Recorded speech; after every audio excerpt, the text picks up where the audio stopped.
Saudara-saudari yang terkasih,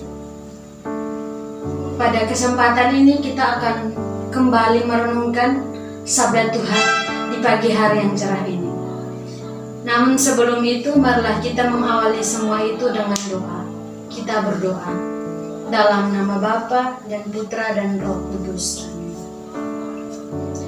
Allah Bapa Tritunggal Maha Kudus, Bapa Putra dan Roh Kudus, syukur dan terima kasih berlimpah atas penyertaan-Mu sepanjang malam tadi dan atas nafas kehidupan yang masih kami hidup hingga saat ini. Pada kesempatan ini kami akan merenungkan sabda-Mu. Kiranya berkatilah kami agar apa yang akan kami resapi dapat kami tanamkan dalam kehidupan kami. Berilah kepada diri kami iman yang kuat dan harapan yang teguh. Inilah doa kami yang kami sampaikan kepadamu lewat perantaraan Kristus Tuhan kami. Amin.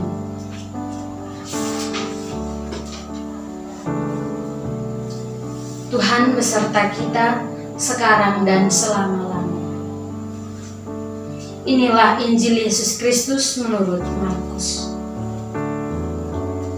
Pada waktu itu, Raja Herodes mendengar tentang Yesus, sebab namanya memang sudah terkenal, dan orang mengatakan Yohanes Pembaptis sudah bangkit dari antara orang mati, dan itulah sebabnya kuasa-kuasa itu bekerja di dalam dia. Yang lain mengatakan dia itu Elia. Yang lain lagi mengatakan dia itu seorang nabi, sama seperti nabi-nabi yang dahulu. Waktu Herodes mendengar hal itu, ia berkata, "Bukan dia Yohanes yang sudah kupenggal kepalanya dan kini bangkit lagi?" Memang Herodeslah yang menyuruh orang menangkap Yohanes dan membelenggunya di penjara, berhubung dengan peristiwa Herodias, istri Filipus saudaranya, karena Herodes telah mengambilnya sebagai istri. Karena Yohanes pernah menegur Herodes, "Tidak halal engkau mengambil istri saudaramu." Karena kata-kata itu, Herodias menaruh dendam pada Yohanes dan bermaksud membunuh dia, tetapi tidak dapat, sebab Herodes segan akan Yohanes karena ia tahu bahwa Yohanes adalah orang yang benar dan suci, jadi ia melindunginya. Tetapi setiap kali mendengar Yohanes, hati Herodes selalu terombang-ambing, namun ia merasa senang juga mendengarkan dia. Akhirnya tiba juga kesempatan yang baik bagi Herodias ketika Herodes pada hari ulang tahunnya mengadakan perjamuan untuk para pembesar, para perwira dan orang-orang terkemuka di Galilea. Pada waktu itu, putri Herodias tampil lalu menari, dan ia menyukakan hati Herodes serta tamu-tamunya.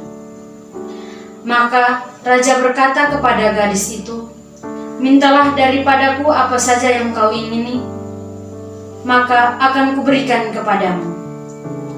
Lalu Herodes bersumpah kepadanya, "Apa saja yang kau minta akan kuberikan kepadamu, sekalipun itu setengah dari kerajaanku." Anak itu pergi dan menanyakan kepada ibunya, "Apa yang harus kuminta?" Jawab ibunya, "Kepala Yohanes Pembaptis." Maka cepat-cepat ia pergi kepada raja dan meminta, "Aku mau supaya sekarang juga engkau berikan kepadaku kepala Yohanes Pembaptis dalam sebuah talam." Maka sedihlah hati raja, tetapi karena sumpahnya dan karena segan terhadap tamu-tamunya, ia tidak mau menolaknya. Raja segera menyuruh seorang pegawai dengan perintah supaya mengambil kepala Yohanes. Orang itu pergi dan memenggal kepala Yohanes di penjara. Ia membawa kepala itu dalam sebuah talam dan memberikannya kepada gadis itu, dan gadis itu memberikannya kepada ibunya. Ketika murid-murid Yohanes mendengar hal itu, mereka datang dan mengambil mayatnya, lalu membaringkannya dalam kubur.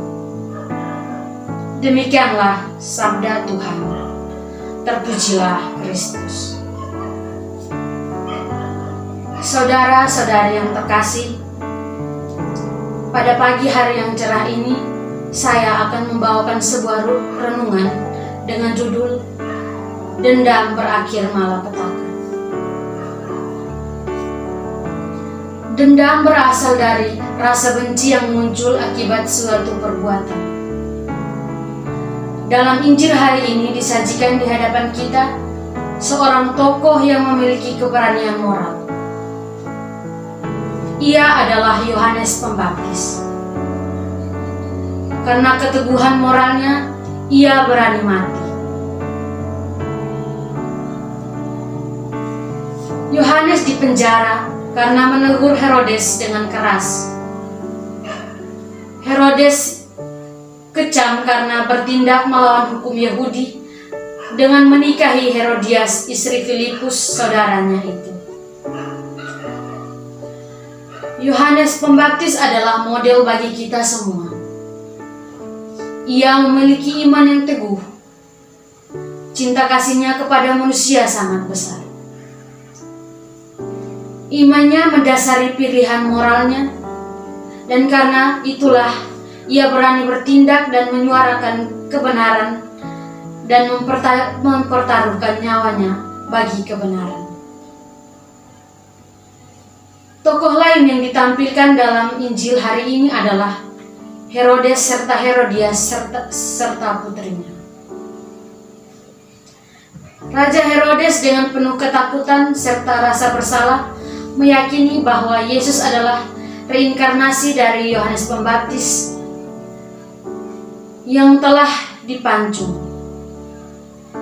Herodes sebenarnya sangat menghormati Yohanes dan sangat mempercayainya, sebagaimana juga akan terjadi pada Yesus ketika dibawa ke hadapannya. Ketika anak perempuan Herodias meminta kepala Yohanes, Herodes sangat sedih.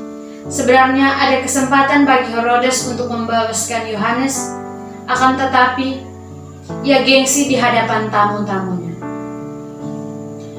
Herodes bisa memilih dan melakukan yang baik dan benar, tetapi ia tidak membuatnya dan melakukannya.